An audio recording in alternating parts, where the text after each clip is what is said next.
Olá! Bem-vindos a mais um guia visual da Ford's College. Hoje a nossa missão é super clara e, sinceramente, muito empolgante. Sabe aquelas anotações de pesquisa super bagunçadas, aqueles vários PDFs espalhados por todo lado sobre a prova de História da Solana? Pois é, chegou a hora exata de transformar todo esse caos em um projeto de engenharia impecável. Vamos pegar essas ideias soltas e criar uma estrutura totalmente cristalina. Certo, vamos direto ao ponto.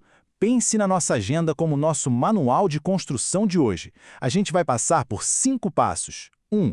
Da teoria para a prática. 2. Preparando a nossa ferramenta. 3. Preenchendo as colunas. 4. Qualidade e revisão. E, por fim, próximos passos. Seção 1. Da teoria para a prática, ou o problema da mesa bagunçada. Bom, na etapa anterior, nós formulamos perguntas de pesquisa excelentes e super bem priorizadas sobre a prova de história. O problema agora é que as anotações ficaram dispersas, parecendo um código espaguete, tudo meio desorganizado e difícil de conectar. Ter boas perguntas é ótimo, mas é só começo. O desafio real aqui é organizar de fato as respostas.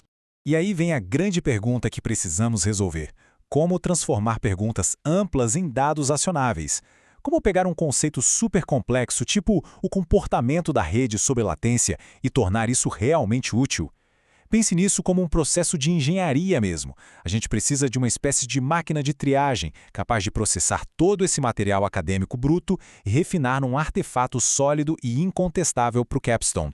Seção 2. Preparando a nossa ferramenta, com foco nos materiais e na estrutura. Para construir essa nossa máquina de triagem, a primeira coisa é organizar o espaço de trabalho. E olha, a nossa ferramenta principal hoje não é nenhum software super complexo. É algo bem elegante e muito poderoso, uma tabela de comparação estruturada. Ela vai ser o chassi, onde todas as nossas evidências vão ser montadas. E aqui estão os materiais fundamentais exigidos antes de colocarmos a mão na massa. Primeiro, crie uma pasta local bem organizada com pelo menos 5 fontes acadêmicas ou técnicas em formato PDF. Segundo, abra uma planilha nova limpa, totalmente em branco. E terceiro, faça um rascunho em um documento de texto simples com a nossa rúbrica de evidências. Sem esses 3 pilares básicos, a fundação fica instável. Tudo precisa estar perfeitamente alinhado, certo? Agora, vamos dar uma olhada nas engrenagens vitais da nossa máquina analítica, as colunas. Cada uma tem uma função bem específica. Por exemplo, o vínculo com pergunta garante que a gente não perca o foco no meio do caminho. A alegação é o que o autor está dizendo, e o método é exatamente como ele prova isso. O tipo e a força da evidência dão o peso acadêmico, enquanto a limitação traz aquele senso crítico necessário. Literalmente, nenhuma dessas colunas pode faltar na sua planilha. Vamos para a seção 3, preenchendo as colunas, montando a máquina. Bora avançar para a fase de execução. É aqui que as coisas começam a se construir. O projeto deixa de ser só uma ideia teórica e os dados reais da rede Solana finalmente entram no nosso sistema de triagem. Dá uma olhada nesse exemplo mínimo viável de uma linha já totalmente preenchida com o contexto da prova de história, note a precisão. A fonte S1 faz a alegação de que a prova de história fornece uma ordenação de eventos. O método que os autores usaram para provar isso foi uma derivação teórica, não foi um teste prático. Justamente por isso, a força da evidência é classificada como moderada. Viu só? Super direto, sem margem para ambiguidades. É com essa cara que uma síntese robusta deve se parecer. E esse exemplo ilustra de forma brilhante um dos conceitos mais críticos da nossa ferramenta, a especificidade.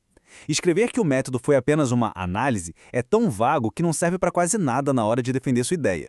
Agora, registrar simulação com n igual a 1000 nós diz exatamente o que foi feito. Rótulos de metodologia bem específicos são o que garantem que o seu blueprint seja realmente útil lá na frente. A gente avalia a força da evidência em 3 níveis. Alta, por exemplo, dados experimentais diretos. Moderada, para simulações e testes em pequena escala. E baixa, para opiniões ou evidências anedóticas. Mas muita atenção para esta regra de ouro. É estritamente obrigatório fornecer uma justificativa de uma única frase para cada classificação. Se é alta porque há dados diretos de rede de teste, escreva isso. Se é baixa porque é só uma opinião, documente. Essa transparência é absolutamente inegociável. Então, o ponto crucial de toda essa organização é o que a gente chama de linha atômica, Uma linha na planilha deve conter apenas uma fonte, sustentando apenas uma alegação, que está ligada a uma única pergunta de pesquisa. Se um determinado artigo possui 3 alegações diferentes e importantes, adivinha? Ele vai gerar 3 linhas separadas. Isso previne aquela bagunça de dados e torna a revisão por parte dos seus instrutores um processo totalmente fluido. Seção 4. Qualidade e revisão. Depuração de erros. Com a tabela preenchida, a gente entra na fase de garantia de qualidade. Usando o vocabulário de engenharia de software, é o momento de fazer o debugging da nossa síntese e caçar qualquer errinho comum.